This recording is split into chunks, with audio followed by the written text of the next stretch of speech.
Espera un momento ahí, Silvia. Qué pena, profe. Ya intento compartir yo.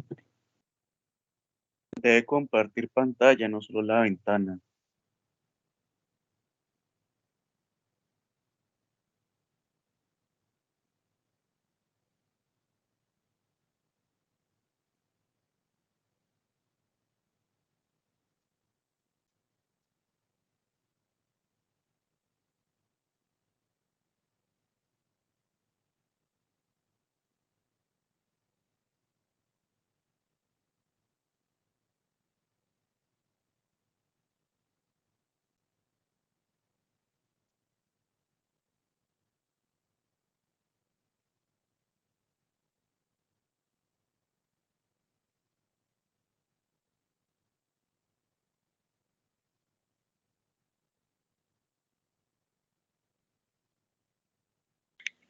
Bueno, primeramente, este fenómeno se le atribuyó históricamente a Erasmus.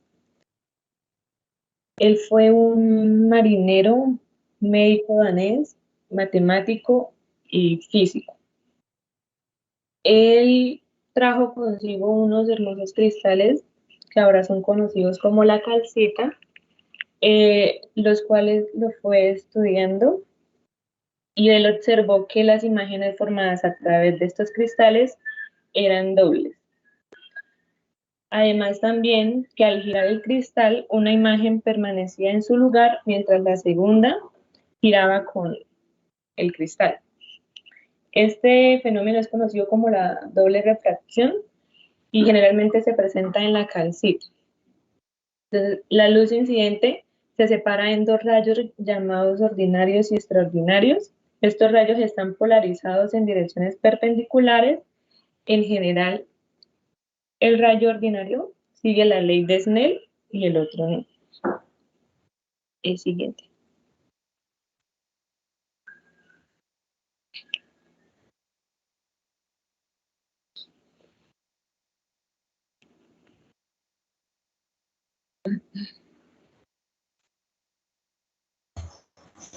No, Cristian, nada.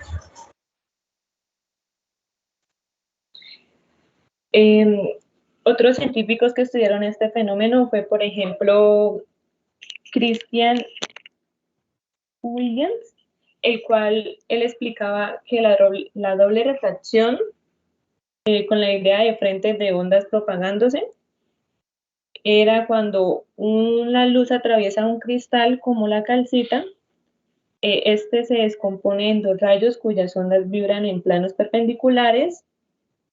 Christian formuló la hipótesis de que la luz es una onda longitudinal, es decir, que una onda en la dirección de su desplazamiento a la semejanza de las ondas sonoras. Y por otro lado, Isaac Newton, el cual describió que la luz tiene las mismas propiedades en todas las direcciones perpendiculares a la dirección de propagación, mientras que los rayos doblemente refractados mostraban diferentes propiedades en diferentes direcciones en un plano perpendicular a la dirección de propagación.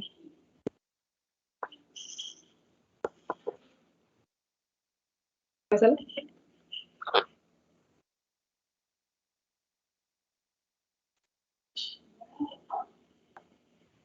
se demora un poquito en cargar las diapositivas. Bueno, por último está George Gabriel Stott. Él fue un profesor de matemáticas de la Universidad de Cambridge. Él estableció un formalismo matemático para describir el estado de polarización de cualquier haz de luz. Este formalismo describía el fenómeno presente en los cristales de calcita y que tanto intrigó Christian. Por medio de los parámetros de Stott, los cuales son un conjunto de valores que describen el estado de la polarización de la radiación electromagnética, los cuales fueron definidos por Jost en el año 1852 como una alternativa matemática conveniente para la descripción más común de la radiación incoherente o parcialmente polarizada.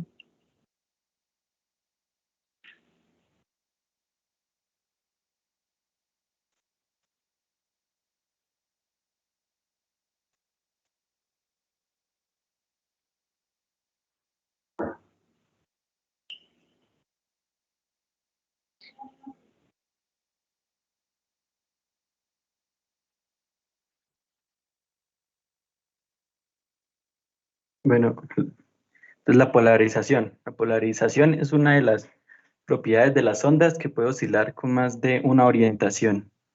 Esto se refiere normalmente a las llamadas ondas transversales. Bueno, la polarización es hacer que el campo eléctrico oscile paralelo a un plano. La polarización solo se produce en ondas transversales. Estas son las que presentan oscilaciones y no se producen las ondas longitudinales.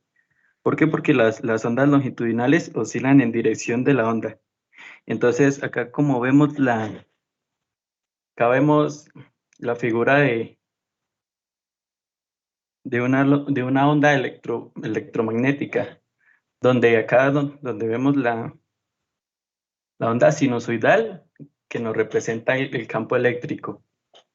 Y en el rojo vemos el campo magnético.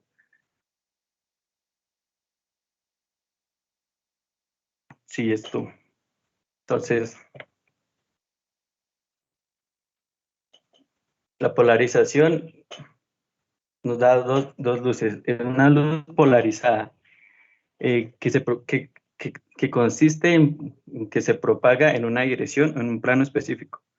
Básicamente nos describe qué es el desplazamiento. Entonces podemos tener un desplazamiento vertical y que entonces se propagaría en el eje vertical, o también podemos tener desplazamientos horizontales. También es según el polarizador. La luz no polarizada, esta luz es aquella que tiene un vector de campo eléctrico oscilando en un plano diferente. Esta luz proveniente que no está polarizada, podemos representar su campo eléctrico por vectores. Acá en la figura A podemos ver cómo se representan estos vectores del campo eléctrico. La luz no polarizada tiene una particularidad. Es que esta particularidad es que presenta orientaciones aleatorias. Esta luz no polarizada varía mucho en las orientaciones, como podemos ver en la figura B. La luz no polarizada también la podemos representar si se suman sus componentes en Y y en Z. Sumando estos componentes de Y y Z, podemos tener los componentes totales. También está una ley que dice que si que esta luz tiene componentes iguales en Y y en Z. Y si tenemos menos polarización, vamos a decir que esta luz está parcialmente polarizada. Esto acá, en la primera figura, podemos ver una luz no polarizada con los vectores y las diferentes orientaciones. Luego un polarizador y ya nos convierte nuestra onda electromagnética en una luz polarizada que tiene una sola dirección. Esta luz polarizada la encontramos en las fuentes más comunes que podemos ver es el sol y las bombillas incandescentes. Esto cuando vemos pasar una luz no polarizada por medio del polarizador, decimos que las ondas que pasan, estas ondas son transmitidas, y las que no pasan, estas ondas van a ser absorbidas por el polarizador. ¿Qué es un polarizador? Un polarizador es un material el cual tiene rendijas. Podemos ponerlo según lo que necesitemos. Pueden ser horizontales, pueden ser verticales o con una inclinación. Estos, como son celdas, van a permitir que pasen las ondas que son paralelas a él. Como tenemos varias ondas en diferentes sentidos, solo van a pasar las que son paralelas al a la línea del polarizador. Y las otras ya no van a pasar. Bueno, entonces, un momento que pase la diapositiva.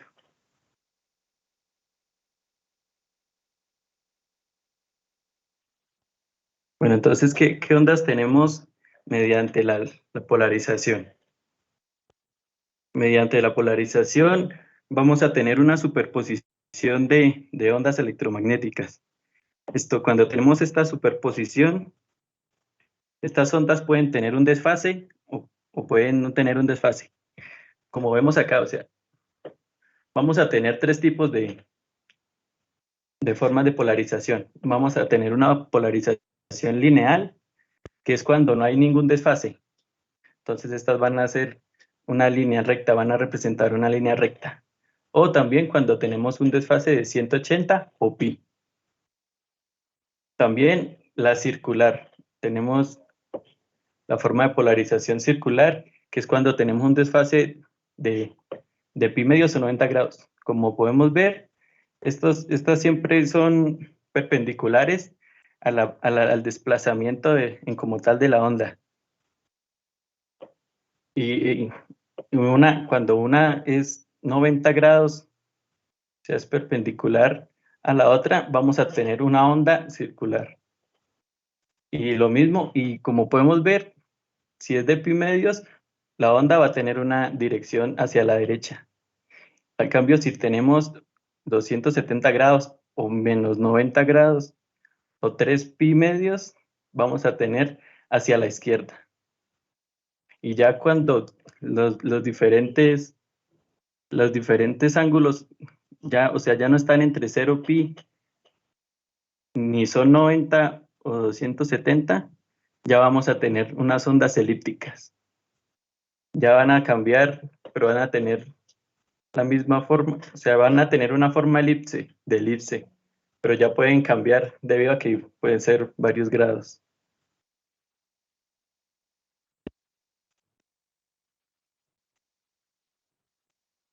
Esto para tener en cuenta la dirección de la polarización de una onda electromagnética, como la dirección del vector del campo eléctrico y no la del campo magnético. O sea, ¿por qué elegimos el campo eléctrico? Y es que muchos detectores comunes de ondas electromagnéticas casi siempre van a responder a las fuerzas eléctricas sobre los electrones de los materiales y no tanto a las fuerzas magnéticas. Pero pues también se pueden hacer por medio del campo magnético, pero por lo general se tiene en cuenta más es el campo eléctrico. Entonces, acá las formas de la polarización, acá como podemos ver, así se representa la polarización lineal. Y la circular y la elíptica. Así es como vamos a tener la onda propagándose a medida que pasa el tiempo.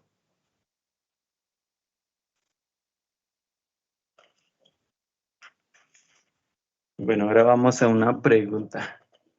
Entonces, ¿qué probabilidad hay de ver la luz que pasa por una serie de polarizadores a 0 grados, 45 grados y 90 grados? Bueno, entonces, acá, como podemos ver en la primera imagen, acá tenemos un polarizador a 0 grados. Entonces, podemos ver, acá como vemos, el porcentaje de luz que pasa con un polarizador a 0 grados es un 100%. Cuando tenemos un polarizador ya a 90 grados, va a ser 0%. ¿Por qué? Porque ya, o sea, acá, como vemos en la segunda figura, tendríamos un polarizador, por decirlo así, horizontal y un polarizador vertical. Si tengo un polarizador horizontal, entonces cuando vaya la onda, solo van a pasar ondas horizontales. Y ya si pongo enfrente un polarizador vertical, como pueden imaginar, ya no puede pasar ninguna onda porque solo pasan las ondas que son paralelas.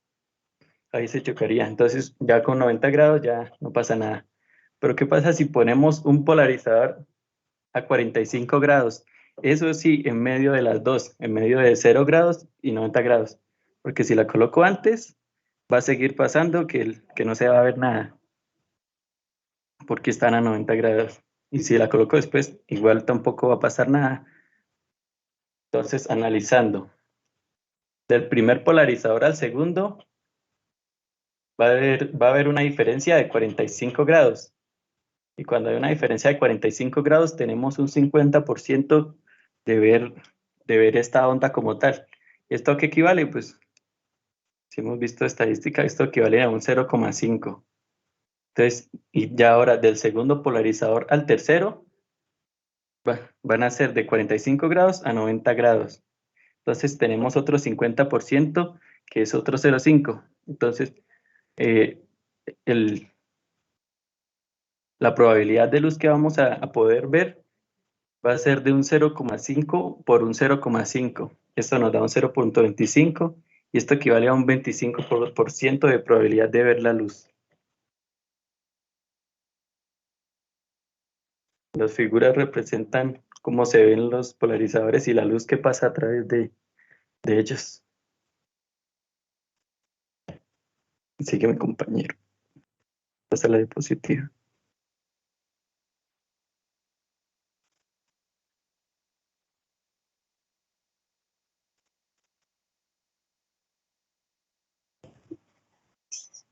Listo. Pues la intensidad I de la luz que pasa por el polarizador es dada por I es igual a un medio de I sub 0. Ese I sub 0 pues es la intensidad de la luz no polarizada. Ahí en esa ecuación vemos que prácticamente definen esa intensidad. Esa intensidad es la intensidad que pasa, o sea, la intensidad que hay después que la luz pasa por el polarizador. Sí, y la I sub 0 es la que antes de entrar al polarizador, ¿sí? Entonces, como decía mi compañero Cristian anteriormente, las fuentes de luz como el sol, las ondas que botan esas fuentes de luz, tienen el campo eléctrico, oscilan en planos aleatorios. O sea, hay un desorden de campos eléctricos regados por todos lados. En la teoría nos decían que las componentes de cada vector de campo eléctrico se le puede hacer una suma neta a todas las componentes y solamente va a quedar una componente en Y y una componente en Z. Es en forma de cruz, sería pues una componente Y positiva, una componente Y negativa, una componente Z positiva y una componente Z negativa. Así quedaría como una cruz. Entonces, esa intensidad es la que pasa por un polarizador que está de forma vertical. Por ejemplo, ahí tenemos un polarizador. Sí, ese polarizador está en forma vertical. Digamos que va a entrar una luz no polarizada. Entonces, como está en forma vertical, la luz que está en forma horizontal no va a atravesar ese polarizador. O sea, esa luz se va a perder, solamente va a pasar las que están en vertical, y por eso es que en la ecuación aparece un medio, porque solamente va a pasar la mitad de esa luz. Ahora, considerando la luz polarizada que pasa por un polarizador, si damos cuenta ahí en la imagen, dice luz polarizada. Esa luz está polarizada porque el campo eléctrico, el vector campo eléctrico va en un solo sentido, oscila en un solo sentido. En este caso, tiene todas sus componentes en Y, porque ya está polarizada. Esa luz se va a pasar por un polarizador que también está vertical, que lo podemos ver ahí. Cuando esa luz sale de ese polarizador, sale igualita, sale luz polarizada porque el polarizador es paralelo a la luz. En la figura B podemos ver también la misma luz polarizada, pero en este caso podemos ver que el polarizador está horizontalmente.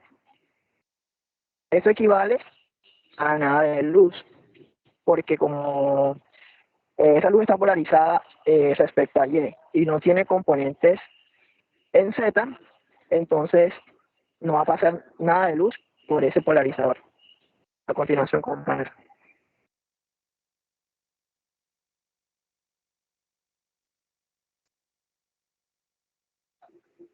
Silvia. Bueno, ¿qué ocurre cuando la luz polarizada incide en un polarizador y la polarización de luz no es paralela ni perpendicular al ángulo de polarización del polarizador? Otra vez tenemos el mismo ejemplo. Tenemos una luz polarizada en Y, ¿sí? Pero vemos que ya el polarizador no está ni horizontal ni horizontal ni vertical, sino que se forma un ángulo teta o tita. Entonces, eso tiene otra ecuación, no la vamos a hallar de la misma forma que la ecuación anterior.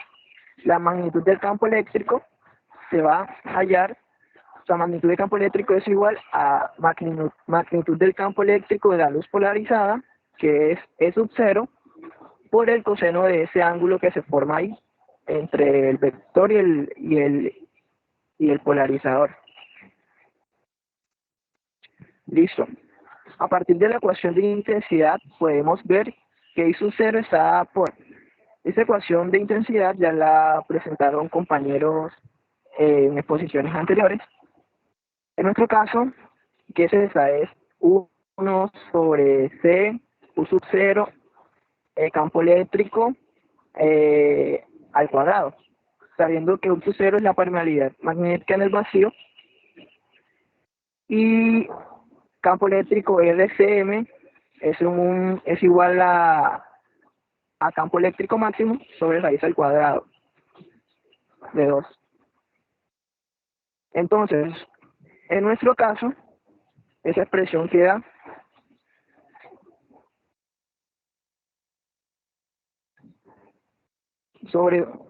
como 1/2 de C U sub 0 por magnitud del campo eléctrico de la luz polarizada.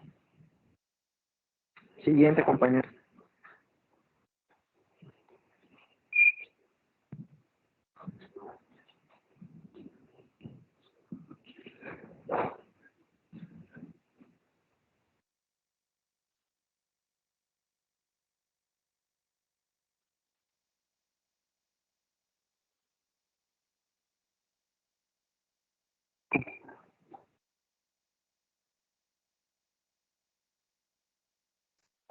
Listo. Después que la luz pasa por el polarizador, la intensidad está dada por, ahí está la expresión, y es igual a 1 sobre 2 C U sub 0 E al cuadrado.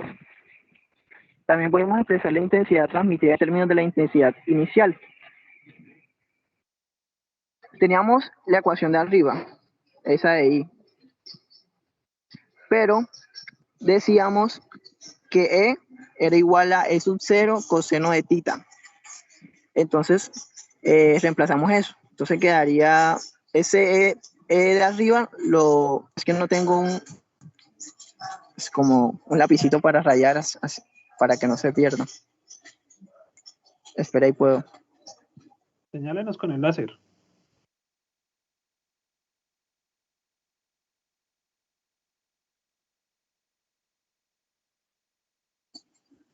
No sé. Entonces, como le venía diciendo, anteriormente habíamos dicho que era E sub 0 coseno de tita. Y lo reemplazamos ahí, eso fue prácticamente lo que hicimos. Y también habíamos dicho que I, esa expresión que está ahí como I sobre 12 U sub 0 es igual a intensidad inicial. Entonces, lo reemplazamos por intensidad inicial y por último queda esa ecuación que está ahí, que la conocemos como ley de Malus. Y solo es válida para la polarización, para luz polarizada incidente en un polarizador. Ahí tenemos un ejercicio que dice que suponga que luz no polarizada con intensidad I sub 0 inicialmente incide sobre primero de 3 polarizadores colocados en línea recta. La dirección de polarización del primer polarizador es vertical. El segundo polarizador tiene una dirección de polarización que forma un ángulo de 45 con respecto a la vertical. El tercer polarizador tiene una dirección de polarización que forma un ángulo de 90 grados con respecto a la vertical. Siguiente, compañero.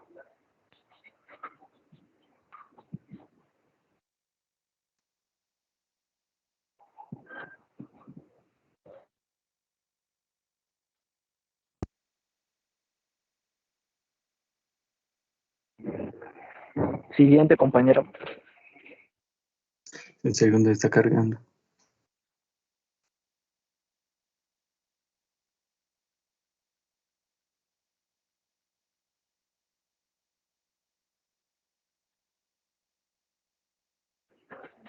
Listo. Bueno, el ejercicio lo que pide es, bueno, lo que pregunta es cuál es la intensidad de la luz después de pasar por 3 polarizadores en términos de la intensidad inicial.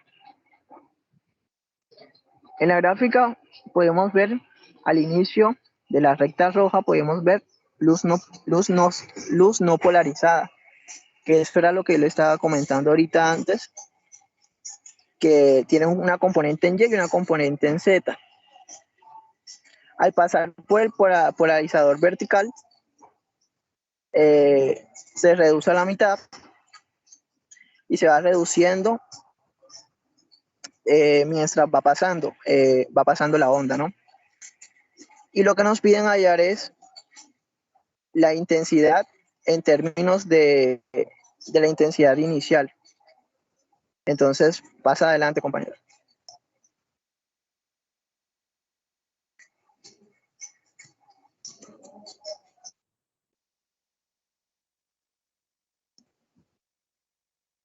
Bueno, este ejercicio es muy sencillo. Vamos a utilizar las dos ecuaciones. La de I igual a 1 sobre 2 I sub 0 y la de la ley de Malus, que es igual a I sub 0 coseno de θ al cuadrado. Listo. Bueno, primero vamos a ver lo que pasa cuando la luz no polarizada entra al polarizador. Como habíamos dicho antes, como está vertical, solo pasa la mitad. O sea, la que está la componente horizontal se pierde. Y la expresamos así. Entonces decimos que la intensidad 1, o sea, cuando pasa el polarizador 1 es igual a 1 sobre 2 por I sub 0. ¿Qué pasa cuando la luz atraviesa, se puede decir, el polarizador número 2? En este caso, el polarizador no está vertical ni horizontal, sino que tiene una inclinación. Para eso, utilizamos la ley de Malus, que es la otra ecuacióncita que tenemos ahí al lado, la que dice I igual a I sub 0 coseno de θ al cuadrado. Bueno, el primer término dice que es I sub 0, pero I sub 0 viene siendo la intensidad inicial, o sea, la intensidad que está ahí en ese punto atrásito del polarizador número 2.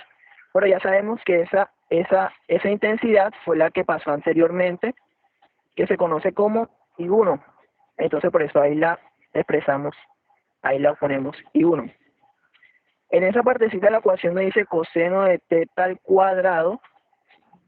Lo que se hace ahí con ese θ es que esa es una diferencia de inclinación del polarizador 2 menos el polarizador 1.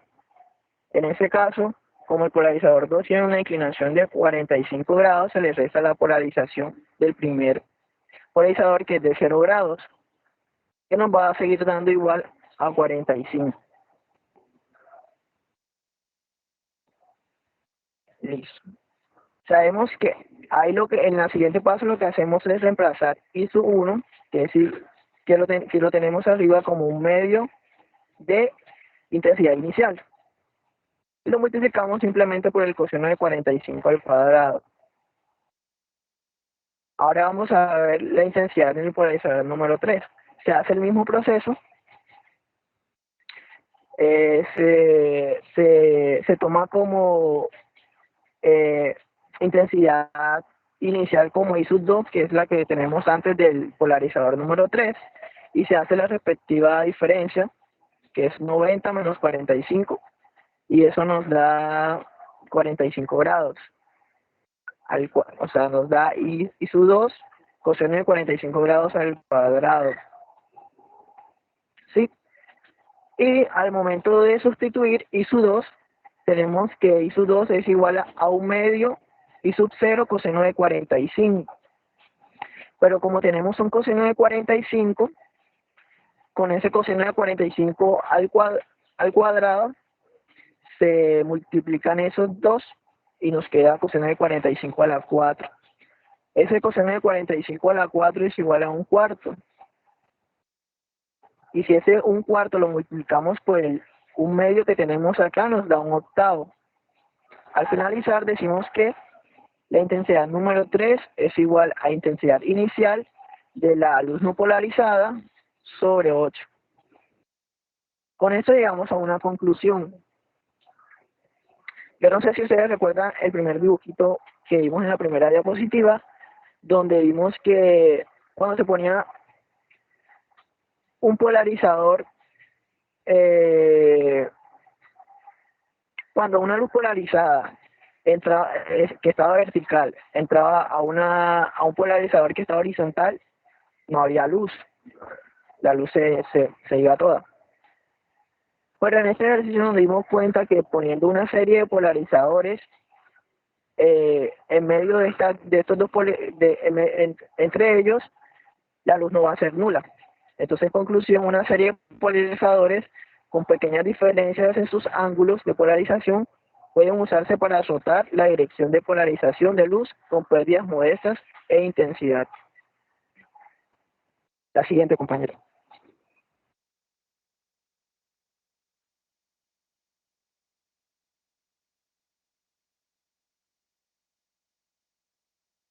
Pero un segundo, regresen a la anterior diapositiva.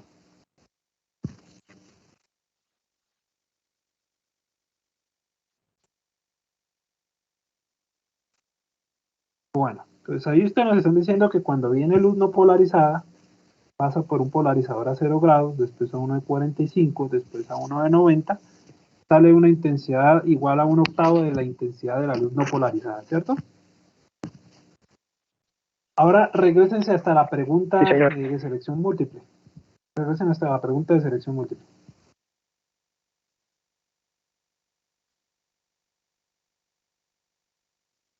Ahí está, ¿no? Entonces, ahí nos dicen que cuando el polarizador está a 0 grados, a 45 y a 90, ¿cierto? Creo que esta pregunta debía ir después de la explicación de ese ejercicio. ¿Por qué cuando está a 45 grados pasa la mitad de la luz? Pregunto yo. ¿Por qué no pasa otro porcentaje? ¿Por qué no 60?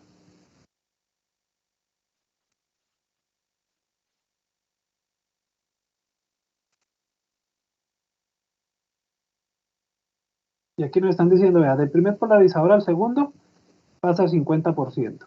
Del segundo polarizador al tercero pasa 50%.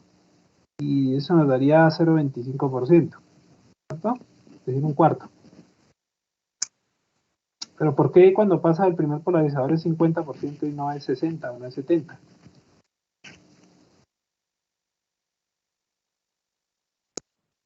¿Sí? Este ejercicio debía ir después de la explicación, no antes. ¿Sí? Porque eso se hace con ley de Malus. Usted tiene que colocar que la intensidad que pasa a través del polarizador es igual a la intensidad inicial por el coseno cuadrado del ángulo. Entonces, si usted no tiene la fórmula de la ley de Malus, usted este ejercicio no lo puede resolver. Usted no puede adivinar diciendo que cuando pasa un polarizador a 45 grados pasa a la mitad, porque usted no sabe si está pasando a la mitad o el 45 o el 49%. ¿Sí? No lo puede adivinar con esas gráficas que están ahí. Hay que hacerlas con la fórmula. Entonces eso debía ir después del ejercicio, muchachos. Filas ahí, con el orden de las diapositivas. Listo, profe. Sí, señor.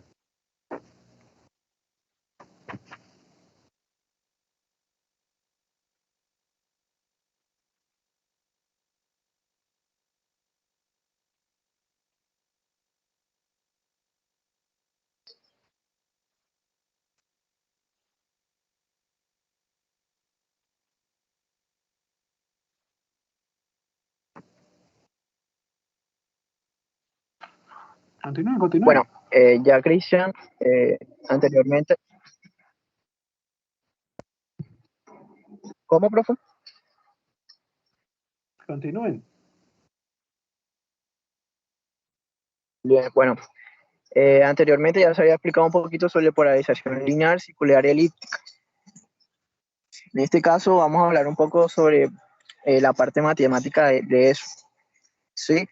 Entonces, supongamos que tenemos dos ondas de luz armónica linealmente polarizadas, de la misma frecuencia moviéndose a través de la misma región del espacio.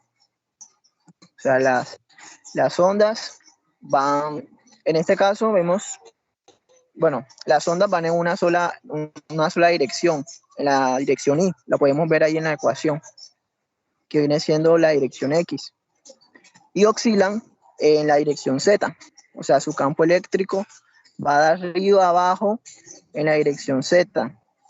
Nos podemos dar cuenta que cuando se superponen estas dos ondas, lo que se da es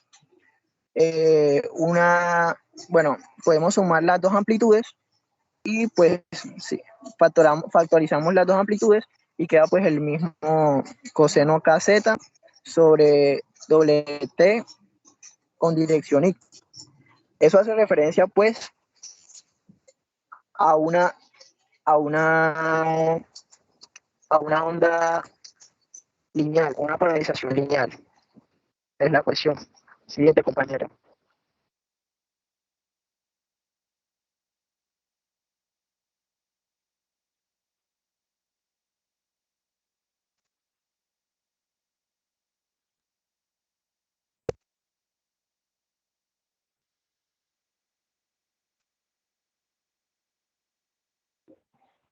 Listo. Bueno, en el caso anterior, las dos ondas eran paralelas, ¿sí? Pero que eso sí es si las ondas que se proponen son campos eléctricos, son perpendiculares entre sí. Yo no sé si, compañera, te puedes regresar a la diapositiva del comienzo, al comienzo donde estaba la onda eléctrica.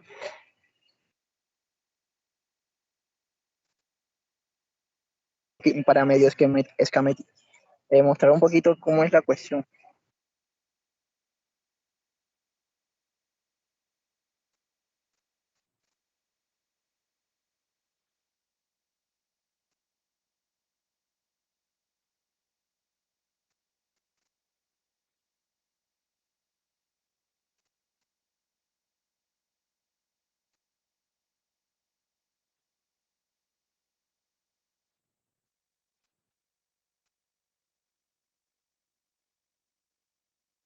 Ahí eso.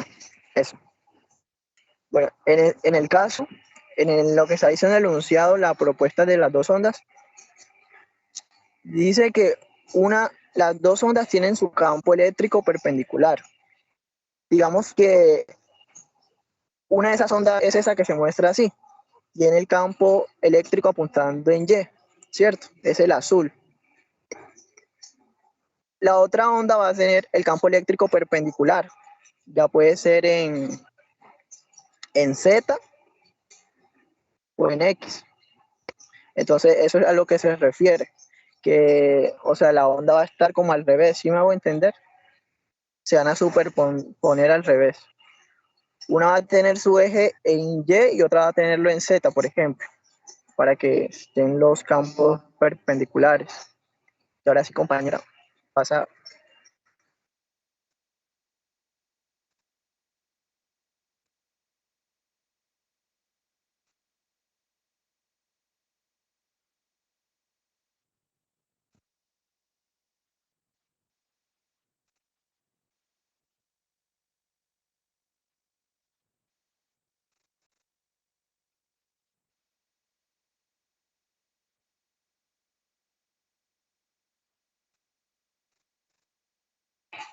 La anterior a esa, Silvia.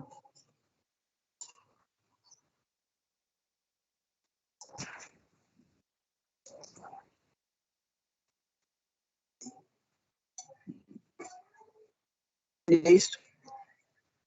Estas son las dos funciones de ondas las dos ondas que vamos a utilizar. De la primera ecuación, despejamos el x sub 0x, lo despejamos hacia abajo y queda e sub x sobre e sub 0x igual a coseno de kz menos frecuencia por t.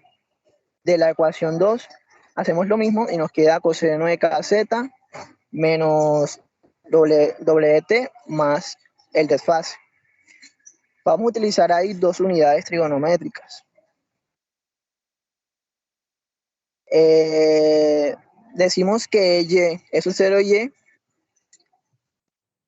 es igual a coseno kz menos wt por coseno de phi, menos seno de kz por wt seno de phi.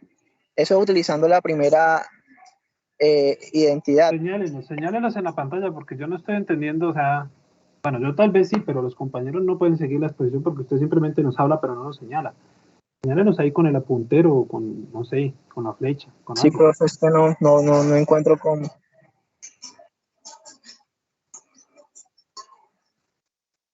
Como que no, si eso siempre todo el PowerPoint trae el puntero láser para poder señalar. Porque ahí nos está hablando de una pantalla llena de ecuaciones que no sabemos ni qué ecuación vamos.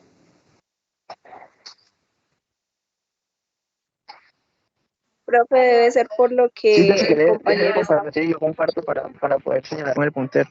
Sí, es que el que está compartiendo es otro, entonces obviamente tiene que ir compartiendo el que va exponiendo porque si no, no va a poder señalar.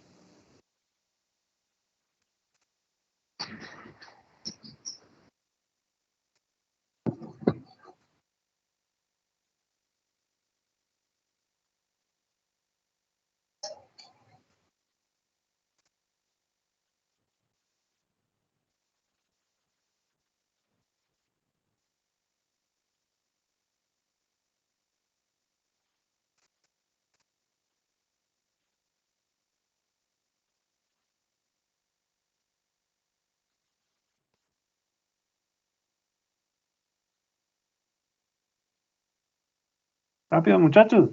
Está yendo el tiempo, ya van a las 3.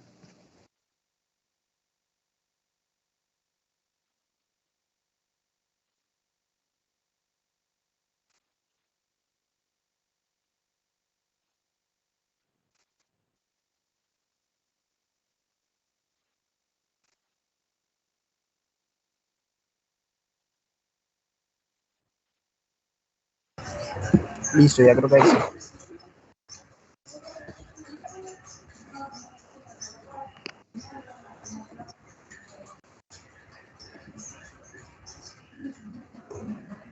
Ahí ya se ve la pantalla, compañero.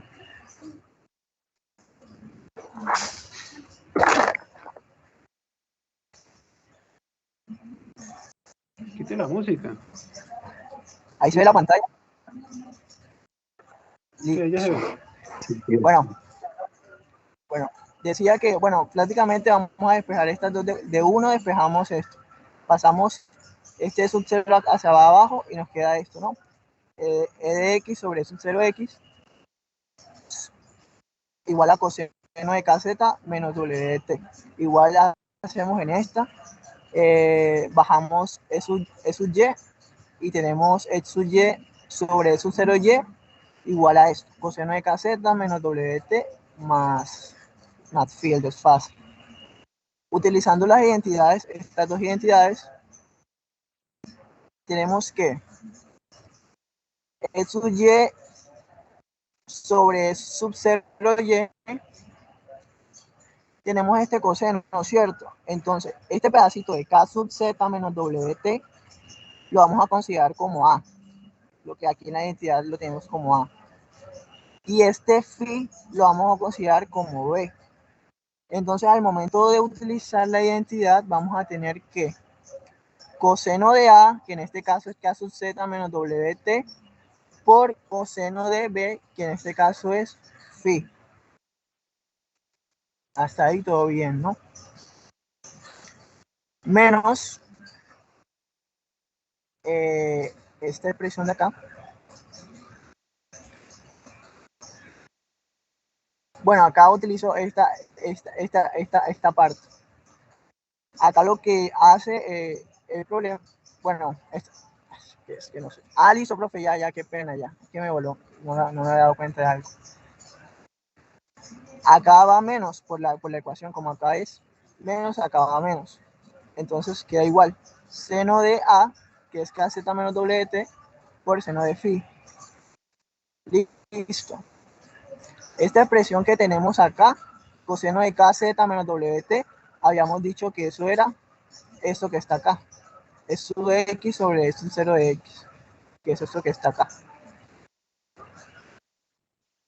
Este ángulo queda igual acá.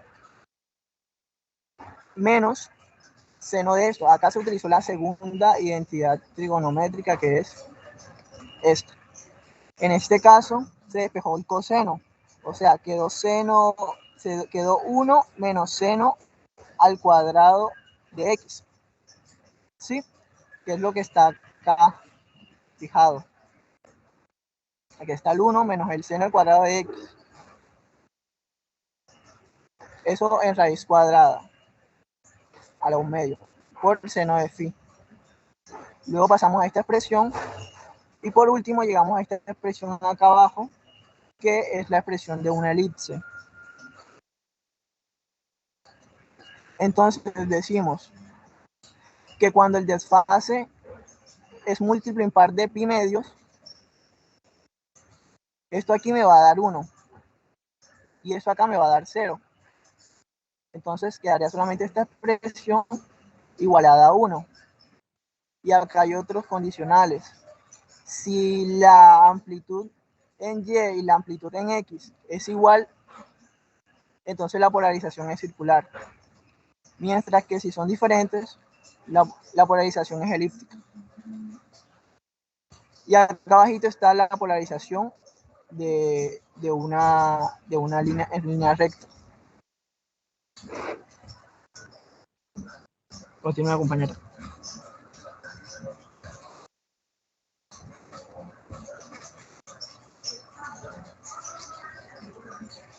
Silvia. Bueno, algunas aplicaciones de la polarización. Primero tenemos una aplicación que es en los anteojos para sol. La cal cuenta con un recubrimiento polarizado que refleja la luz, que bloquea la luz reflejada que suele estar polarizada. Ahí en la imagen nos muestra el sol con la luz y sus vectores en sus diferentes direcciones. El vidrio polarizado es de forma vertical, por lo cual solamente permite la entrada de luz polarizada verticalmente. Y la otra aplicación es la pantalla de cristal líquido LCD de una computadora o una televisión, el cual cuenta con un arreglo de cristales líquidos intercalados entre dos polarizadores cuyos ángulos de polarización se han rotado 90% entre sí. También la polarización es un parámetro importante para áreas de la ciencia relacionadas con las ondas transversales, como la óptica, la sismología, la radio o la microondas. Se ven especialmente afectadas en tecnologías como los láseres, las telecomunicaciones inalámbricas y de fibra óptica.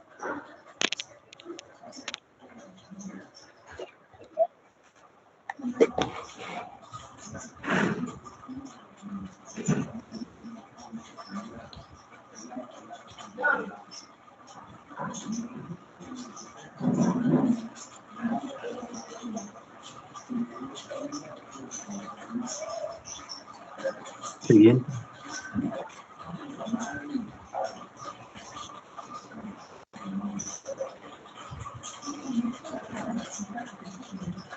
A ver, por último las conclusiones.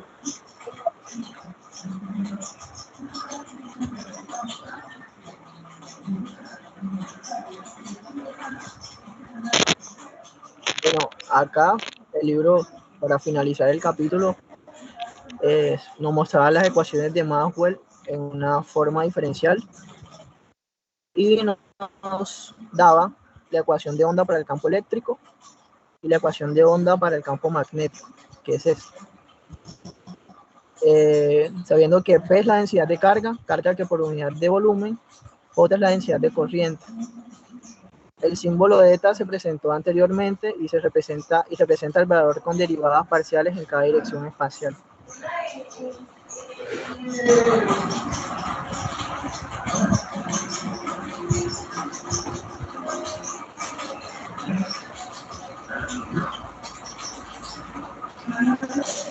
Por último, las conclusiones. Una serie de polarizadores con pequeñas diferencias en sus ángulos de polarización puede usarse para rotar la dirección de polarización de la luz con pérdidas modestas de intensidad. Y observamos ¿sí?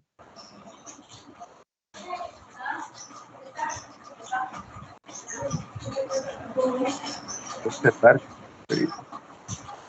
el micrófono.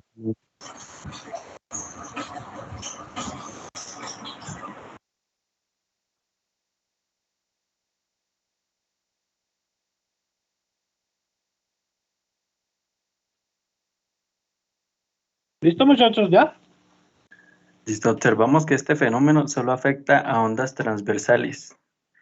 Cuando la onda no está polarizada, el plano de vibración.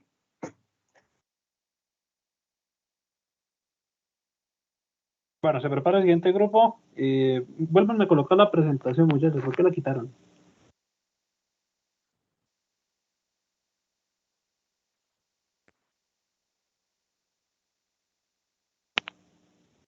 Colóquenme la presentación, muchachos, otra vez.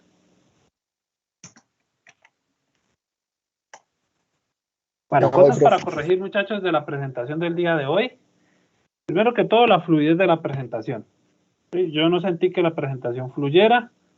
Había momentos en los que se quedaban como en silencio, no sé, estuviera pensando lo que iban de pronto a hablar, pero había muchos El momentos internet, de silencio. No, pero de silencio, o sea, no eran momentos de que el internet les caía unos segundos, eran como momentos de silencio. No sentí fluidez en la presentación realmente. ¿Sí?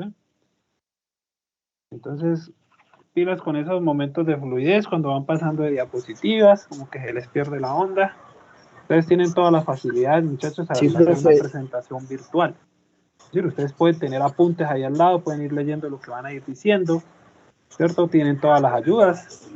Entonces eso no debe estar pasando, y mucho menos con ustedes, ya estudiantes de cuarto semestre de medio, ¿no? Entonces, espero que por lo que las futuras exposiciones no pase esto.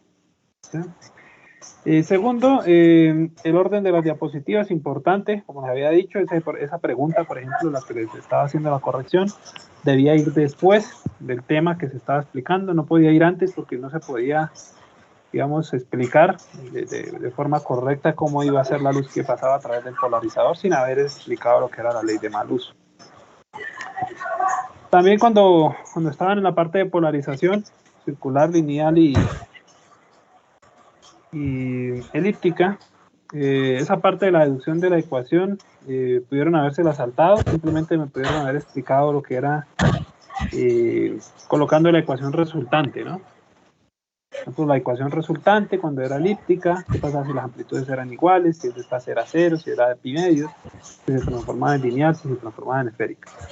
¿Sí? Porque ahí la polarización, bueno, la ecuación de la obtención de la polarización del campo, bueno, creo que no era como tan relevante, como sí era relevante la que tenían que hacer, que era la obtención de la ecuación de onda.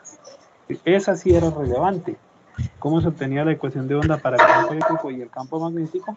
Partiendo de las ecuaciones de Maxwell. Entonces, esa sí era importante. La deducción de la polarización no me parecía tan importante. ¿Listo? Entonces, bueno, cositas que hicieron falta, cositas para corregir. Las diapositivas me gustaron. ¿Sí? Estuvieron, digamos, bien distribuidas, aunque algunas tuvieron mucho texto, como la diapositiva 2 y la 4. Entonces, bueno, son cositas para corregir, para que en futuras exposiciones, en otras materias, las podamos corregir. Dale un segundo ahí con la diapositiva para dar los nombres de los integrantes y la calificación.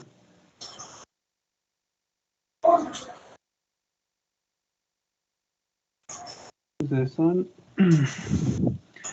Silvia Álvarez,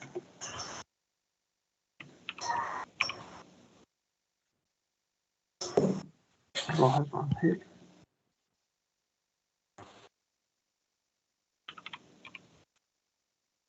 y Contreras. Listo. Iniciamos con el siguiente grupo.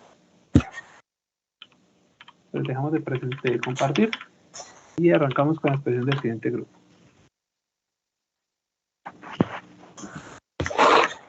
¿Quiénes son los integrantes del siguiente grupo?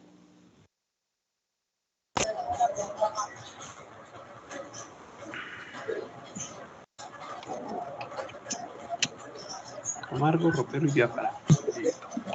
Entonces damos inicio, muchachos, con la parte de óptica geométrica.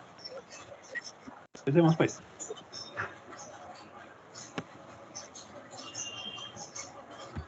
Buenas tardes. ¿Sí me escucha, docente? Sí, lo escucho claro. Listo. Bueno, el tema que nos correspondió fue óptica geométrica. Los integrantes del grupo son Jesús Andrés Camargo González, Fabián Ropero Delgado, quien les habla, y Fender Biafara Rincón. Listo, siguiente diapositiva.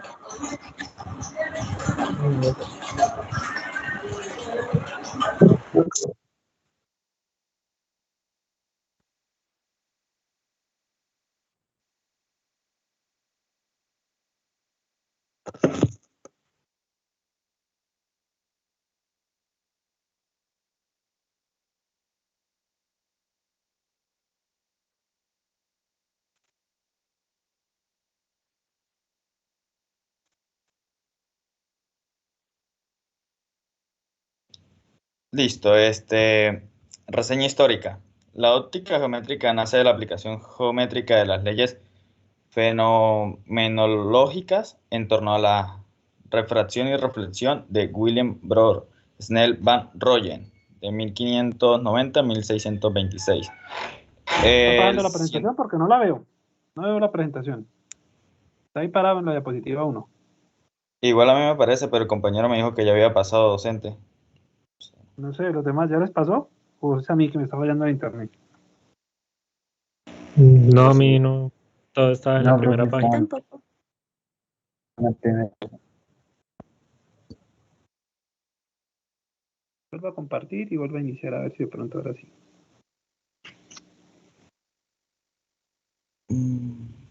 Bueno, si algo comparto yo.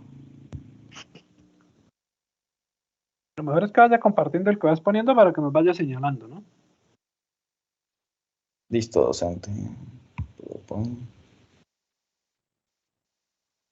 ¿Ya ven la pantalla de PowerPoint? Sí, ya la puedo ver. Listo, la reseña histórica geométrica nace de la aplicación geométrica de las leyes fenomenológicas en torno a la refracción y reflexión de Wilhelm Brohr Snell van Rooyen, el científico holandés conocido como Snell. Dice que también fue un astrónomo y matemático holandés nacido y fallecido en Leiden, de una pequeña ciudad holandesa, que alcanza su celebridad por la ley de refracción, la llamada ley de Snell. En 1615 desarrolló un nuevo método para medir el radio terrestre mediante la determinada de la longitud de un arco de mediano calculado por la triangulación, lo que está considerado el inicio de la geodesia, e introdujo mejoras en el cálculo, principalmente relacionados con el cálculo del número pi. Reflexión y la refracción. Bien, como podemos ver ahí en la imagen, hay dos puntos, Q y P. Entonces, el fenómeno más sencillo de esta teoría es la reflexión. Si pensamos en unos minutos en los rayos luminosos que chocan mecánicamente contra una superficie que puede reflejarse, como lo vemos ahí, lo podemos observar en la imagen, un rayo que ha sido reflejado. Señálelo, por favor. ¿Ah? Señale cuál es el rayo que incide, cuál es el rayo que se refleja. P es el rayo que incide y Q sería el que se refleja. ¿Ah? Señálelos, coloque el puntero láser y señálelos. Espérate, ya lo busco, docente. Aquí. Me aparece aquí. Ok. Pero...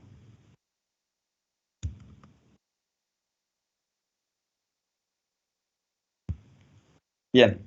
El incidente sería este. Y el otro sería el Q.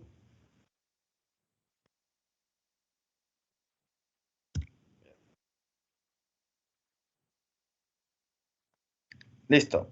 Entonces la ley de reflexión nos dice que el ángulo de reflexión es igual al ángulo del incidente. Entonces la segunda ley de reflexión nos indica que el rayo incidente y el rayo reflejado y la normal con respecto a la superficie reflejada están en el mismo plano.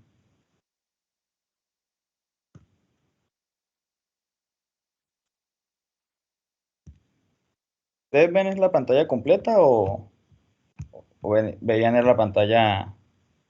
Ya no vemos nada, se salió la pantalla. Sí.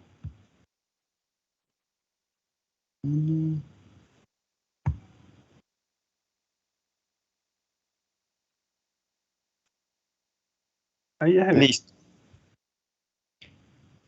Entonces la reflexión es el cambio de la dirección del movimiento ondulatorio, que ocurre tras pasar esto de un medio a otro, en el que se propaga con distinta velocidad, que dice que se rige por una ley. Dice que el rayo incidente, el refractado y la normal están en el punto de incidencia, están en el mismo plano.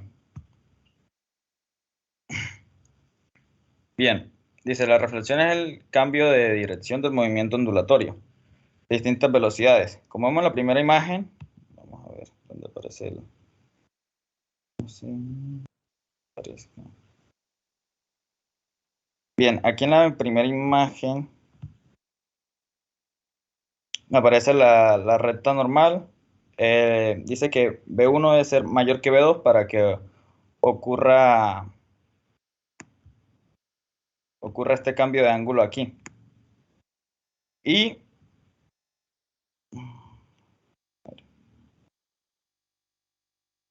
el otro, en la otra imagen, debe ser el cambio medido diferente.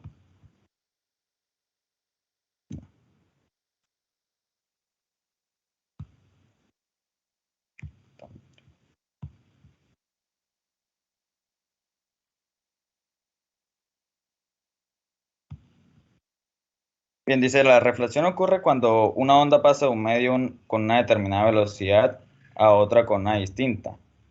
Observamos en la imagen de la izquierda que cuando B2 es menor a B1, el rayo se acerca a la normal. En la imagen de la derecha, vemos que cuando B1 y es mayor a B2, la dirección de propagación se aleja de la normal.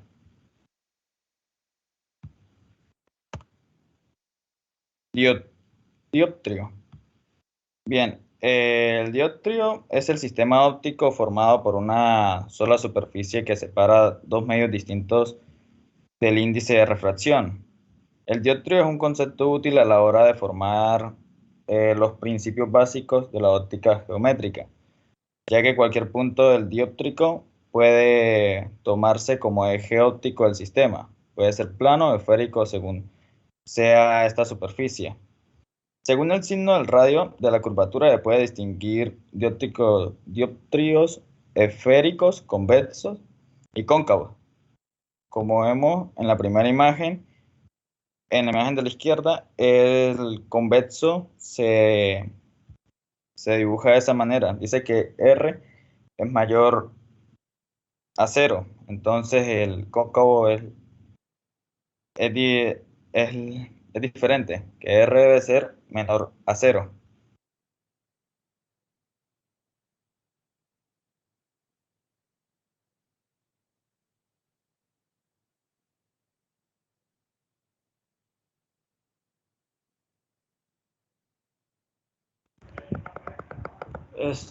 Fabián, deje de compartir para yo compartir acá pantalla. Listo.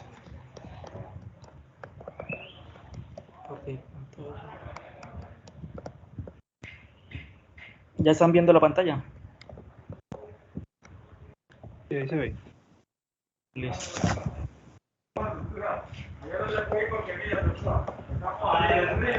Bueno, el estudio de las imágenes. Primero que todo, debemos entrar en contexto con algunos conceptos y definiciones. Bueno, se dice que la óptica geométrica es el estudio de las imágenes producidas por la refracción o por reflexión de la luz, que se llama la óptica geométrica. La óptica geométrica se ocupa de las trayectorias de los rayos luminosos. Debemos de tener en cuenta que existen tres modelos, la de los rayos, la de las ondas y la de los fotones. Las dos últimas las vamos a despreciar, ya les explico por qué razón. Esto se desprecia debido a que la luz, con movimientos ondulatorios, como las interferencias, estos efectos se pueden despreciar cuando el tamaño de la longitud de onda es muy pequeña en comparación de los objetos que la luz encuentra a su paso, ¿sí? Entonces, en la imagen podemos ver lo que es, espero ya, entero láser, listo. En la imagen podemos ver lo que es espacio-objeto, que se encuentra al lado izquierdo del dioptrio, el espacio-imagen, que se encuentra a la derecha del dioptrio, el eje óptico, que vendría siendo este, que es el eje de abscisas perpendiculares al plano refractor, el sentido positivo de que se toma a la derecha del plano refractor, que es el sentido de avance de la luz. O sea, los rayos incidentes van en sentido positivo al eje óptico, ¿sí? En el caso de la imagen, debemos de también tener en cuenta que existen dos casos de imágenes, la imagen real y la imagen virtual. ¿Cómo se sabe si es una imagen real o una imagen virtual? Primero que todo se sabe o se dice que una imagen es el punto donde se juntan los rayos, ¿sí? Entonces, una imagen real es cuando los rayos pasan por el punto, sí, pasa por el punto donde se encuentra la imagen. En el caso de la imagen virtual es todo lo contrario, se dice que es cuando los rayos salen del sistema óptico de manera tal que se cortan sus prolongaciones. Ya más adelante les mostraré con detalle cómo es eso de la imagen virtual y la imagen real. ¿Qué más les puedo comentar? En el caso, el foco objeto, entonces se dice que es se simboliza con F, y se dice que es el objeto óptico cuya imagen se encuentra en el infinito del espacio imagen. Y el foco imagen se simboliza con F', que es el eje óptico, que es la imagen de un infinito del espacio objeto. También existen el rayo paralelo y el rayo focal. Primero que todo, el rayo paralelo se dice que es el rayo que coincide paralelamente con el eje óptico, que parte de la parte superior del objeto. Después de refractarse pasa por el foco, pasa por el foco imagen, ¿sí? En el caso del rayo focal es todo lo contrario, parte de la parte superior del objeto y pasa por el foco objeto, perdón, y con lo cual se refracta de manera paralela al eje óptico, ¿sí? Paralela al eje óptico. Y el punto donde se cruzan o se juntan dichos rayos sería la imagen. En el rayo radial, se dice que el rayo radial es el que parte de la parte superior del objeto y está dirigido hacia el centro de curvatura del eje del dioptrio.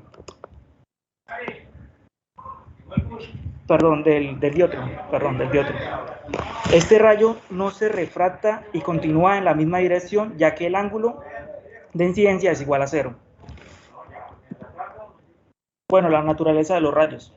Primero se sabe que tenemos dos clases de espejos, el espejo cóncavo y el espejo convexo. En el caso del espejo cóncavo, los rayos de incidencia, al entrar en contacto con la superficie del espejo cóncavo, esto se refleja hacia el foco, ¿sí? En el caso del espejo convexo es todo lo contrario. Los rayos de incidencias, al entrar en contacto con la superficie del espejo convexo, se dice que los rayos salen del sistema óptico de manera tal que se cortan sus prolongaciones. y generan una imagen virtual. Y ahorita más adelante les explicaré eso. Bueno, en el caso del espejo cóncavo, hay una serie de condiciones con respecto al objeto, donde se encuentra situado o se va a situar. Bueno, espere ya.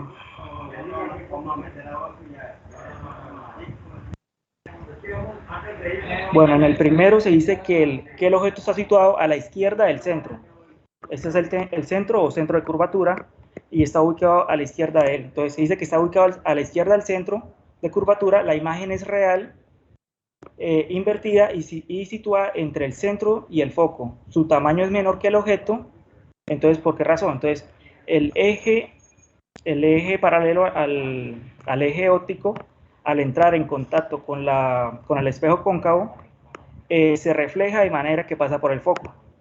Y en el caso del rayo focal, al entrar en contacto con la superficie del espejo cóncavo, se refleja paralelamente al eje óptico, y donde coinciden o se juntan dichos rayos, ahí se formaría la imagen, que se simboliza en este caso como Y'. En el siguiente caso sería el objeto situado en el centro o centro de curvatura. Se dice que la imagen es real, invertida y situada en el mismo punto. Su tamaño es igual que el objeto. Entonces lo mismo, el rayo paralelo al eje óptico, al entrar en contacto con la superficie del espejo cóncavo, se refleja al foco. Sí, se refleja al foco. Y en el caso del rayo focal, al entrar en contacto con la superficie del espejo cóncavo, se reflejaría de forma paralela al eje óptico. Y el punto de intersección, o donde se juntan los puntos, sería la imagen. En la siguiente condición es cuando el objeto está situado entre el centro de curvatura y el foco. La imagen es real, invertida y situada a la izquierda del centro, y su tamaño es mayor que el objeto. Entonces el objeto está entre el centro de curvatura y el foco. Entonces el rayo paralelo al eje óptico, al entrar en contacto con la superficie del espejo cóncavo, se refleja de manera que pasa por el foco, ¿sí? y el rayo focal, al entrar en contacto con el espejo cóncavo, con la superficie del espejo cóncavo, se reflejaría de manera paralela al eje óptico, y el punto de intersección o donde se juntan los rayos sería la imagen. En la siguiente condición se dice que el objeto está situado en el foco del espejo. Este sería el foco, que está situado en el foco del espejo, los rayos reflejados son paralelos y la imagen se forma en el infinito. Como puede ver acá en la imagen, se forma en el infinito. En la siguiente condición se dice que el objeto está situado a la derecha del foco, acá, a la derecha del foco, a la imagen, digo el objeto, perdón. La imagen es virtual y conserva su orientación, su tamaño es mayor que el objeto. ¿Por qué razón? Porque al entrar los rayos focal y el rayo paralelo se refractan se reflejan con la superficie del espejo cóncavo y se refractarían a la parte derecha del espejo, generando una imagen virtual. En el caso de los espejos convexos, sería todo lo contrario. Como ya les comenté anteriormente, se dice que es cuando los rayos salen del sistema óptico de manera tal que se cortan sus prolongaciones. Entonces sería, acá se encuentra el objeto, el rayo paralelo al eje óptico se refleja de manera que sale del sistema óptico, y el rayo focal, al interactuar con la superficie del espejo convexo, también se reflejaría de manera tal que refracciona hacia el centro del espejo convexo, ¿sí? Entonces formando una imagen virtual acá.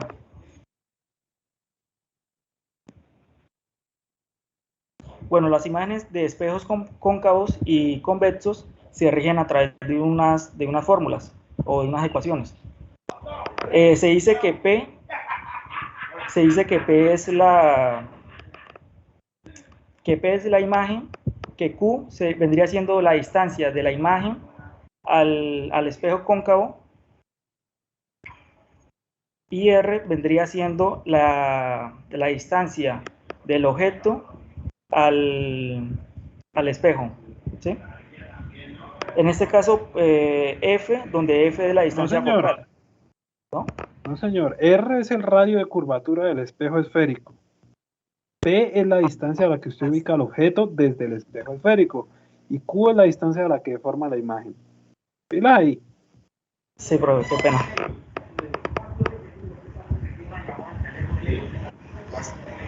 Ya el siguiente a exponer sería el compañero Fender. Voy a dejar de compartir.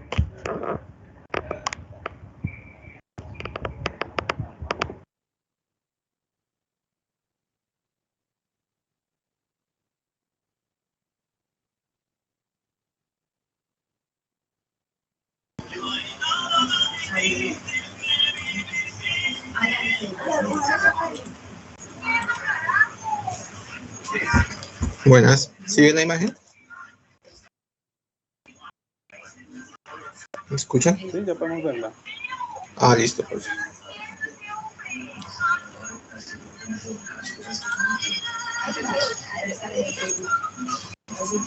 Bueno, muchachos, como dijo el compañero, esta es la fórmula. Aquí sería la I, sería la distancia de la imagen al espejo, más I más 1 sobre la distancia del objeto al espejo, y igual a 1 sobre F, que vendría siendo la distancia focal. Pues yo aquí tengo dos ejemplos corticos donde explican todo lo que mis compañeros ya explicaron y dan una percepción de esta fórmula. El ejemplo 1 dice: un objeto de 15 centímetros de altura se encuentra ubicado a 20 centímetros del espejo convexo, cuya distancia focal es de 40 centímetros. Y tenemos dos incisos. El inciso A, que nos piden calcular la posición y el tamaño de la imagen formada, o sea, la posición y la altura. Y el inciso B, que nos dice que grafiquemos los resultados que hayamos. Bueno, y aquí embocé lo que nos dan en el enunciado. Aquí tenemos, por ejemplo, los 15 centímetros de la altura del objeto. Tenemos la distancia del objeto al espejo, que es de 20 centímetros, y la distancia focal, que es de menos 40. ¿Por qué?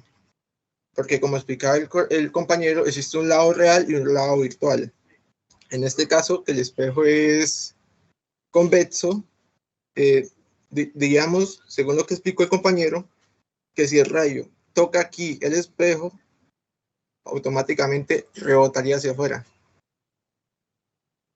Entonces, eso no quiere decir que todos los rayos van a quedar a este lado. Por ende, este lado es el lado real y es positivo.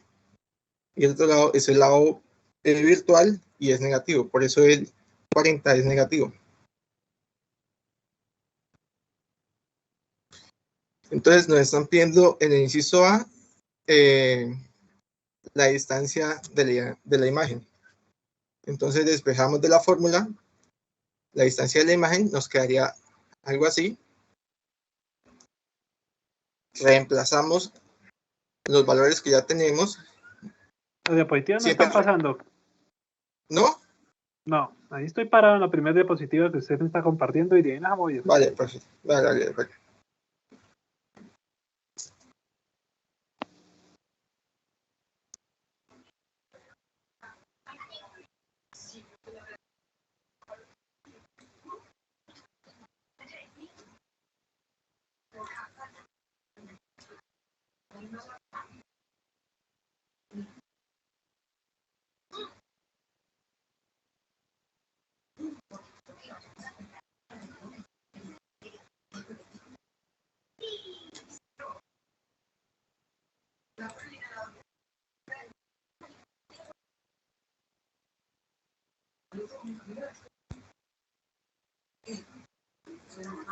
Ya, profesor.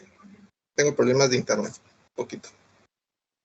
¿Sí se ve la imagen, compañeros? Sí, compañero. No, todavía. Listo, ahí ya cargo apenas. Listo, profesor. Continuando con la explicación.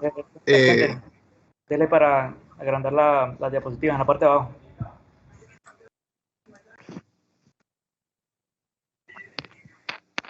¿Listo?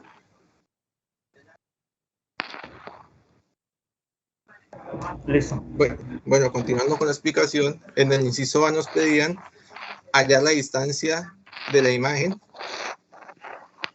para hallar su ubicación. Entonces, cogemos la fórmula y despejamos la distancia de la imagen. Que nos quedaría, un momento.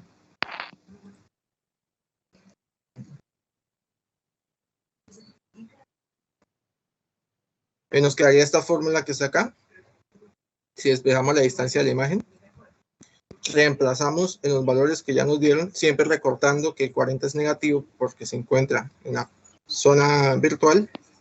Eso nos daría un igual de menos 40 sobre menos 40 tercios, que aproximadamente sería menos 13.3 centímetros. Sabiendo que I es menor que 0, eso nos quiere decir que la imagen va a estar en algún sector de la zona virtual. Entonces, aplicamos la fórmula del aumento, que es m igual a menos la distancia de la imagen sobre la distancia del objeto. Reemplazamos, siempre teniendo cuidado con los signos. Eso nos da un valor de 2 tercios. Aquí los centímetros, pues no los puse, me olvidó, pero aquí van, ellos se cancelan y este resultado es adimensional, porque eso es un aumento. Entonces, teniendo en cuenta esto, también podemos decir que M es un cociente directo entre la altura de la imagen y la altura del objeto. En este caso, nuestra altura de la imagen es h' y pues la altura del objeto es h. Necesitamos la altura del objeto, entonces, digo la imagen, entonces despejamos, nos quedaría m por la altura de la altura del objeto. Reemplazamos, ya tenemos m que lo hallamos al procedimiento anterior, y los 15 centímetros nos van en el enunciado. Eso nos da un total de 10 centímetros de la altura de la imagen. Ya tenemos la longitud y la altura de la imagen, ya la tenemos hallada. Como la altura de la imagen es positiva, entonces eso nos quiere decir que va a la derecha, porque es derecha. El segundo inciso nos decía que lo graficáramos para ver si lo que decíamos si correspondía al resultado. Entonces, el rayo de luz choca con el espejo y refleja. Y aquí también es muy importante saber cuando el rayo choca contra el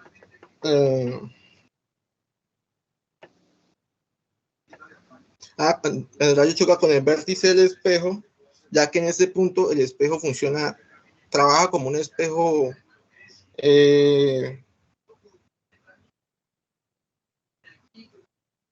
recto, y lo que hace es reflejar la imagen con el mismo ángulo que viene por la parte de arriba. Pero como en el ejercicio nos pedían era hallar la imagen, entonces proyectamos desde el foco hasta el rayo que sale y proyectamos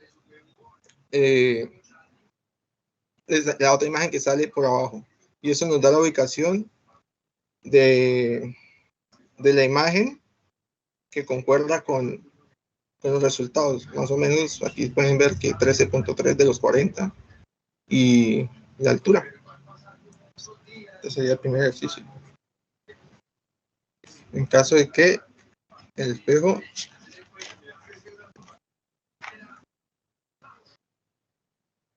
¿sí ven? La siguiente diapositiva. Fender, deje compartir, vuelva a compartir y grandece la pantalla, la diapositiva, perdón.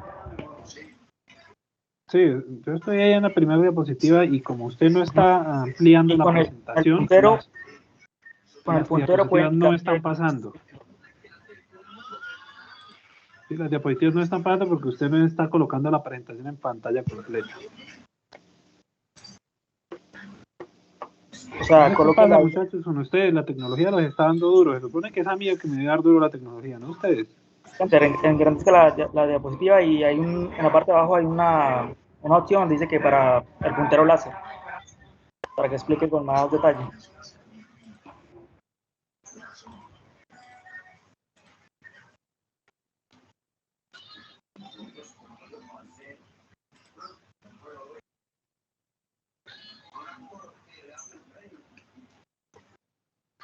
Listo. Este es el segundo ejemplo. El segundo ejemplo donde dice calcular la distancia focal de un espejo. Ahí no se ve nada. Le redujo el zoom al Mire la parte de 10%. abajo que tiene en 0% la imagen, 10%, perdón. En la parte de abajo de la pantalla. Es el internet. Lo que pasa, no, profesor, es el internet. Lo que pasa es que a ustedes les aparece una cosa, pero a mí me parece otra. O sea, se demora para cargar las imágenes. Es el internet. Igual ya voy a acabar. Sabían que iban a hacer las posiciones a las que tenían que buscar un buen internet, muchachos. Pues sí, profesor, pero al menos para no la sabía que se iba a poner presentación del día de lento en el momento. Que está que cae un aguacero aquí en el pueblo, entonces se puso lento un momento. Ya les comparto. Dios.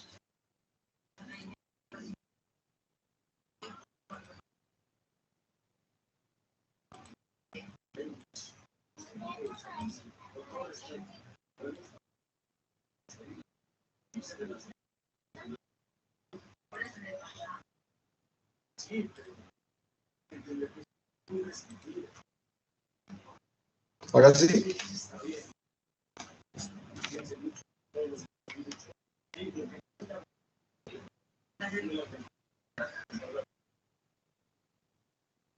Siga, Ahora pues. sí. Sí, ya. Bueno, el ejemplo 2 nos dice que calcular la distancia focal en un espejo cóncavo, si se sabe cóncavo, calcular la distancia focal en un espejo cóncavo, si se sabe que de un objeto situado a una distancia de 24 centímetros, se obtiene una imagen real 4 veces mayor. Bueno, en diferencia del ejercicio pasado que nos daban casi todo, en este solo nos dan la distancia del objeto y nos dicen que la altura de la imagen es 4 veces mayor que la altura del objeto.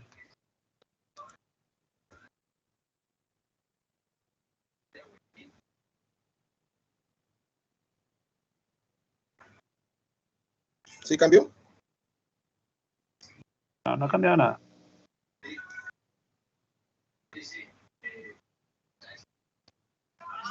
Otro de los compañeros que comparta la pantalla rápidamente, porque si no, ahí mientras usted se sale y entra, no estamos avanzando en nada.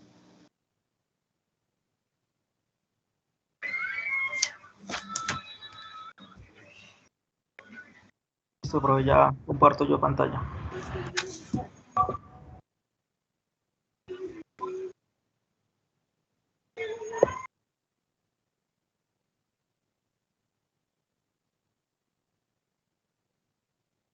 Listo. Grande los compañeros. Allá. Listo.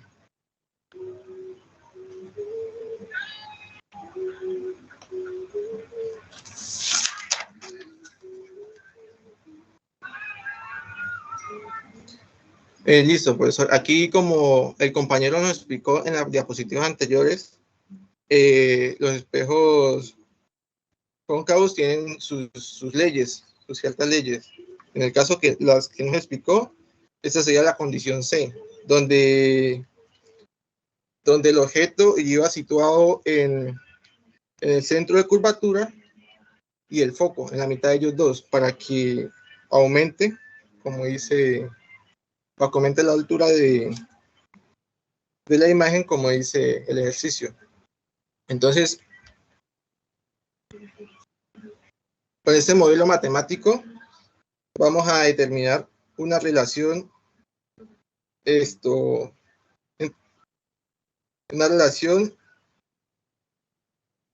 las alturas y las distancias entre la imagen y el objeto. En este caso nos dicen que una altura del objeto son 4 alturas de la imagen. Y al otro lado reemplazamos 24 sobre la distancia de la imagen. Como necesitamos saber es la distancia de la imagen para reemplazar en la fórmula general, entonces despejando, reemplazando, eso nos da igual que la distancia de la imagen es igual a 4 por 24. Y esto nos da igual a 96 centímetros, que es la distancia de la imagen al espejo. Teniendo nuestra fórmula, se multiplica fracciones. Esto nos da que 1 sobre f es igual a la distancia de la imagen más la distancia del objeto sobre la distancia del objeto por la distancia de la imagen. Invertimos la fracción, que eso es lo mismo que multiplicar en cruz y despejar el foco. Y nos queda esta imagen, nos queda esta ecuación final, que es f igual a la distancia del objeto por la distancia de la imagen sobre la distancia de la imagen más la distancia del objeto. Reemplazamos los valores que ya tenemos, algunos los dio el enunciado, otros los descubrimos nosotros, y hallamos el foco, que es de 19.2 centímetros. Y así concluimos los ejemplos de un espejo convexo y un espejo cóncavo, aplicando las leyes que el compañero nos dijo en las diapositivas anteriores.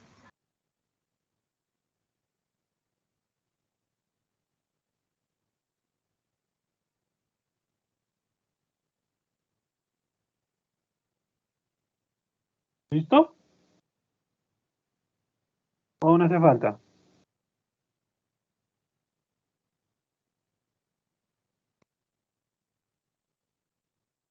¿Listo, muchachos? Listo, profe. ¿Listo? ¿Ya terminaron? Ya. Bueno, muchachos. A ver, primero que todo, alguien que tenga ahí buena conexión que me ponga las diapositivas, ¿sí? Para ir revisándolas. Entonces, primero que todo, muchachos, pues no sé, parece que nunca hubiesen hecho una exposición muchos de ustedes. A la hora de poner la presentación solamente y compartir la pantalla ya se están embolatando, no sé qué pasa. ¿Sí? Se supone que al que le tiene que dar duro la tecnología es a mí, no a ustedes. Entonces, no sé qué está pasando con esa parte bueno, el manejo de las herramientas. ¿Sí? Colóqueme la presentación, por favor, que no la estoy viendo. Segundo que todo, no estoy viendo fluidez en las exposiciones, muchachos. A la hora que ustedes me están explicando los temas, no me están haciendo llegar lo que deberían hacerme llegar, al menos con referentes teóricos. ¿Sí? Creo que no están preparando bien las exposiciones, muchachos. Me estoy arrepintiendo de haberles dejado esta nota de exposiciones. Yo tengo todos estos temas preparados, obviamente en diapositivas, también los puedo dar a mano, no hay ningún problema de mi parte, porque veo que ustedes no están preparando bien los temas, muchachos. ¿Sí? Respecto a este tema del día de hoy, voy a esperar al viernes a la primera exposición, que es la exposición de formación de imágenes por lentes. ¿Sí? Y si la exposición no va bien, continúo yo dando las clases normalmente. ¿Sí?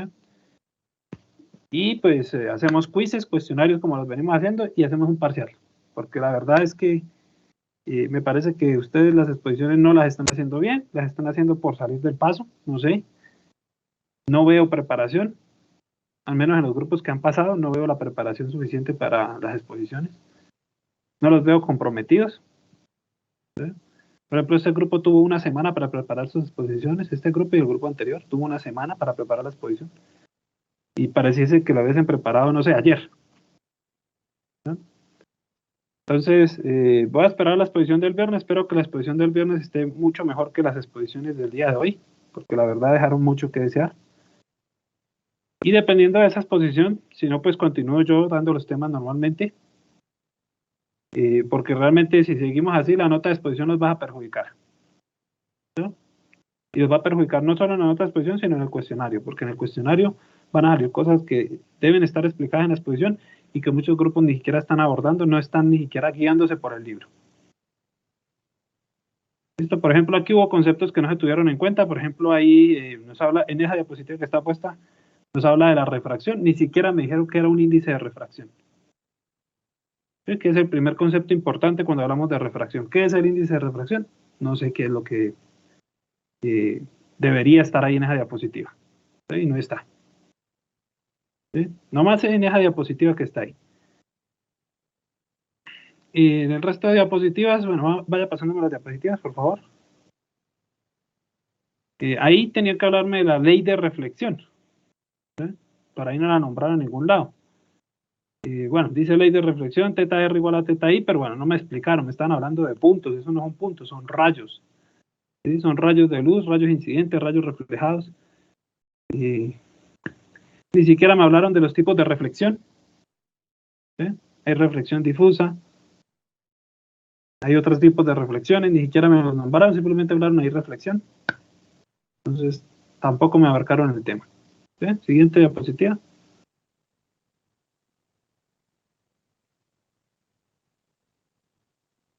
Ahí me están hablando de un dioptrio. ¿Sí? Me hablan de los rayos de curvatura. Bueno, ¿qué es el rayo de curvatura? El radio de curvatura, ¿qué es? ¿Qué es la focal de un dioptrio? En un espejo, en una lente. No me dijeron nada de eso. Simplemente empezaron a hablar de radios de curvatura y de focales sin saber qué es. Son unas distancias, ¿qué son? ¿Cómo mido esas distancias? ¿Desde dónde se miden? Nada, no me dijeron nada. Simplemente empezaron a hablar de dioptros, de radios de curvaturas, de centros de curvaturas y nada más. Aquí me quedé esperando porque dijo el compañero que en una diapositiva futura nos iba a explicar que era una imagen real y que era una imagen virtual. No lo explicó en ningún momento. Me quedé esperándolo. Sí, ahí dijo, más adelante les digo que es una imagen real. No nos dijo nunca. Que era una imagen real y que era una imagen virtual. Siguiente. Bueno, ahí nos habló de espejos cóncavos, de espejos convexos. ¿Cómo sé yo si es un espejo cóncavo o convexo, si los dos son curvos? Te pregunto yo a los que expusieron. ¿Cómo hago yo para saber si es un espejo cóncavo o un espejo convexo? Ambos son curvos, ambos son esféricos. ¿Cómo hago para saber? ¿Cómo se sabe si es un espejo esférico, cóncavo o convexo? Profe, si no estoy mal, es dependiendo de donde esté situado el objeto con respecto al dioptrio. O sea, si es contra...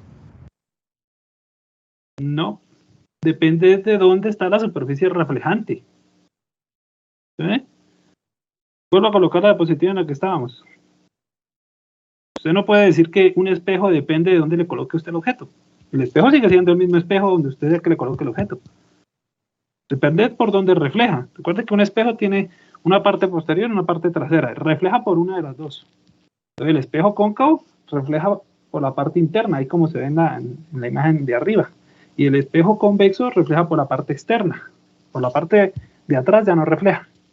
¿Sí? No depende de dónde le coloque usted el objeto. ¿Cierto? Porque si usted le cambia el objeto de lado, entonces cambió el espejo, ¿no? El espejo sigue siendo cóncavo, sigue siendo convexo. Entonces... Me confundí con los ejercicios que siguen adelante. Ahí estamos mal. Siguiente diapositiva, por favor.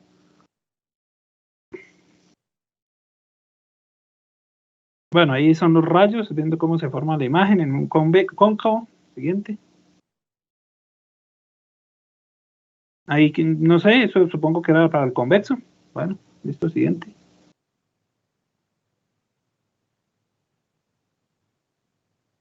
Ahí nomás en esa ecuación que prácticamente es la única que tienen, ya se iban confundiendo, no sabían qué era distancia imagen, qué era distancia objeto, qué era el radio de curvatura, qué era la focal, ¿verdad? Entonces, Si no saben los componentes de la ecuación, ¿cómo van a resolver un ejercicio? Siguiente. Esos componentes que están ahí son los mismos de la ecuación anterior, pero les cambiaron el nombre. Ahora le colocaron i y le colocaron sigma. Entonces, al fin que, al fin que hay que saber con qué vamos a trabajar, al fin con cuáles letras, con cuál nomenclatura. ¿Sí? Siguiente. Bueno, ahí nos explicaron ese ejercicio y apareció ahí M. ¿M qué es? El que expuso el ejercicio. Acá hace referencia a M mayúscula.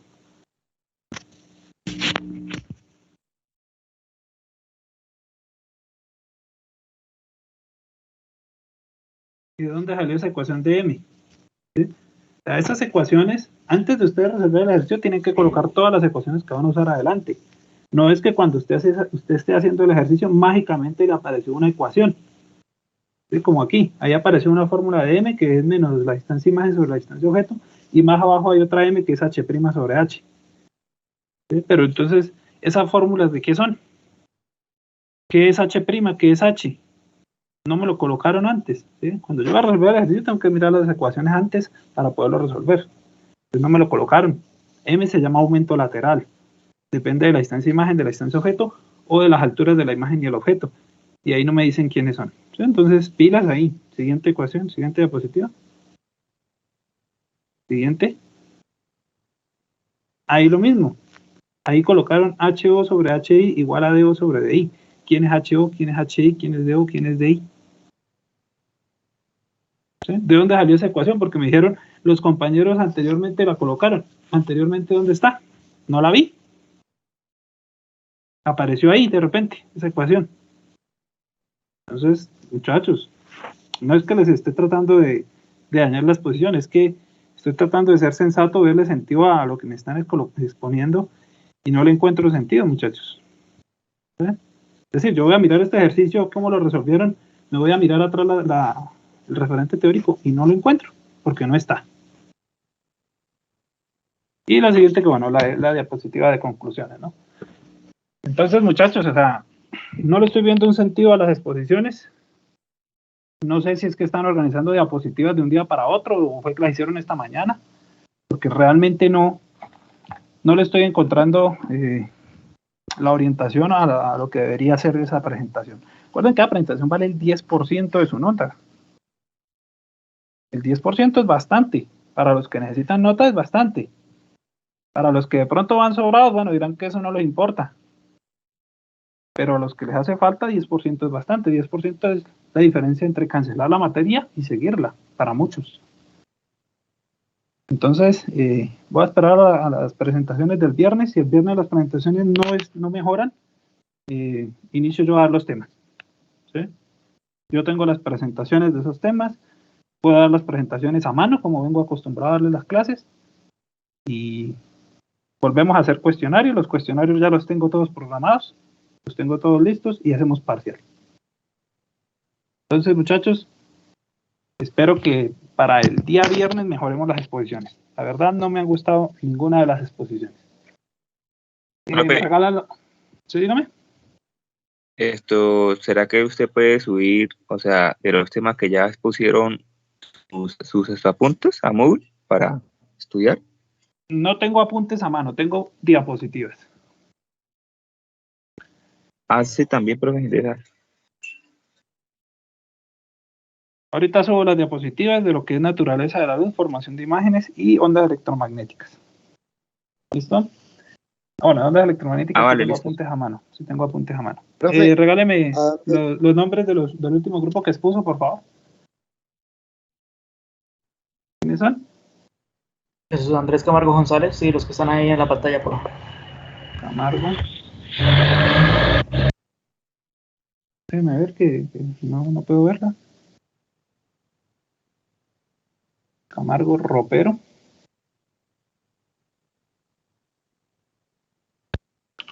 Y